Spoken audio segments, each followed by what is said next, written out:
Let's head over to the United States then. And what's Biden doing? Well, this piece here we're seeing 19 October Associated Press, starting with this. Republicans in Congress warn many Gaza refugees could be headed for the U.S. Here's why that's unlikely. And we'll move on from there. And I'll make a footnote that at the current time, that numerically speaking, at least, is unlikely because the Gazans can barely get out of Gaza, let alone how would they even get to the States if they wanted to. Anyway, reading from Will Weisert's piece here, I don't think Will's getting any wiser, as we'll see. 19 October, former President Donald Trump and other top Republicans want the U.S. to seal its borders against a potential mass exodus of Palestinians, mass exodus, very questionable, fleeing war on the Gaza Strip, suggesting that a surge of civilian refugees could allow extremists into the country, but such an onslaught is highly unlikely. Reading more of Will's scribbling here, people fleeing the fighting are largely barred from getting out of Gaza. That part's correct. And U.S. law already gives authorities broad leeway to deny people entry into the country if they present security risks. And get this one, cases of extremists crossing into the U.S. illegally are also virtually non-existent. The likelihood of extremists, if you want to just simply call them terrorists and cartelists, is actually very high, a very high likelihood. And in fact, they have been filtering into the U.S. through that largely open border. So that is an ignoramus statement of the highest order in the general sense.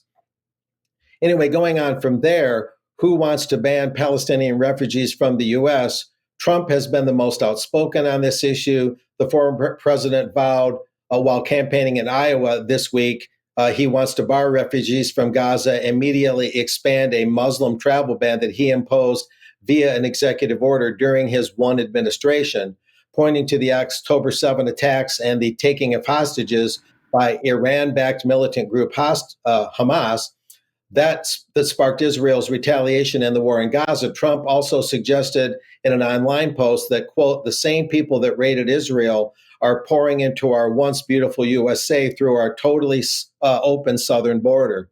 I don't know where Mr. Trump is getting that. There hasn't been any time or the wherewithal for such people to enter the U.S. even if they wanted to. And so there's kind of a commingling of issues here that doesn't really fit. This is really very misleading stuff that's being reported.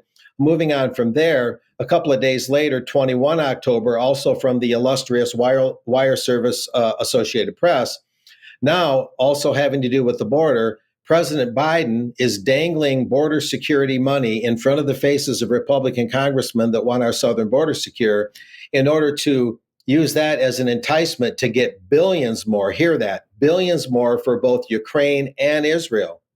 Israel already gets officially $3.8 billion a year from the U.S. in foreign aid, and that's just the official amount. That doesn't include no interest and low interest loans and other grants and stuff. So the congressmen are being put in an almost impossible position. Many of them campaign to get in office, and they campaign, or rather, they make announcements to stay in office, wanting to secure the U.S. border. This is the southern border. They don't want to betray their voters. And yet the only way they can get more money for that, they're being told by Biden, is to hand over billions more for Ukraine and Israel. So a very tough choice for U.S. congressmen, but it just shows how these issues can be abused. And it also explains why for a long time the U.S. has needed a law where each bill, each piece of legislation is limited to one subject. At least in most cases, and that would go a long way from stopping this chicanery. So that's where that's at for now. Okay, thank you, Mark. Thank you for that. And